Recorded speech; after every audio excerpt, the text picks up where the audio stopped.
As the weather warms up, the daylight gets longer, you'll see an amazing thing start to happen in the garden. You're getting lots and lots of growth. This is the time to get into the garden and get pruning. So you'll need some secateurs, some loppers, and a very good saw. If you haven't pruned your deciduous fruit trees, this is the time to be doing it. Plums, pears, peaches, and nectarines all need to be pruned now. The old-fashioned apple varieties benefit from pruning too, but leave your modern varieties like Pinkerbell, because they fruit off first-year wood, and pruning that wood would reduce your crops. Now, when you start pruning, you should stand back and take a good look at the tree. Look at its shape and work out a pruning plan. You can do it on paper, or when you've been doing it as long as I have, it becomes something where it's almost instinctual. You know exactly what branch is going to go where. Some of the rules, you don't want branches crossing over each other like that. When they're rubbing on the top branch, they'll actually damage that, and that can cause disease in the tree. The whole idea, of course, is to get the tree into a really good shape. There's certain things that you need to do along the way. You need your secateurs to get them to this point. Secateurs are no good beyond that. You really need to start thinking about loppers or a really good saw.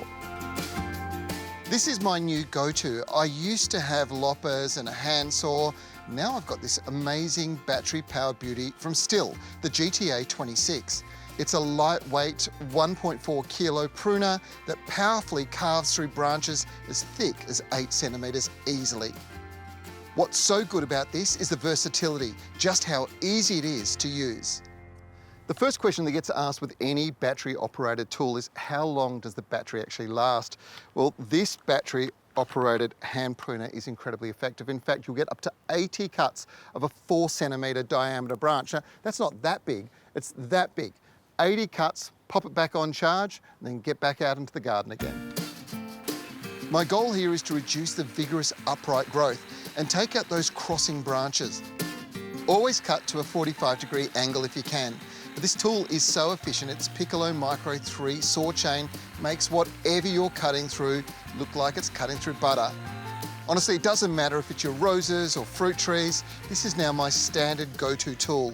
It's just so safe to use and convenient. And this guide bar swivels up to 90 degrees to ensure you only ever cut in the safest possible manner. Vibration is another thing that can cause stress when you're using these tools normally, but on this machine, it's absolutely minimal. Just a little bit of finessing now. It's about this moment in time that you're thinking, I'm glad he's not my hairdresser, but what I've done is reduce the wood by more than 50%. Now, what that does do is it does lighten the tree up. It takes all the energy being pushed into just where there are flower buds. Now, there's not as many flower buds on here as there was before, so it's not going to produce as many fruit, but all that energy going into those, well, it means that the fruit itself will be so much bigger. And my last tip, all this wood, put it through a shredder. The wood is full of carbon and minerals and will improve the soil's health by shredding and composting it. You'll find the GTA 26 along with the full range of garden tools that just make gardening easy at your local Stihl dealer. There's over 650 of them across Australia, so there's bound to be one near you.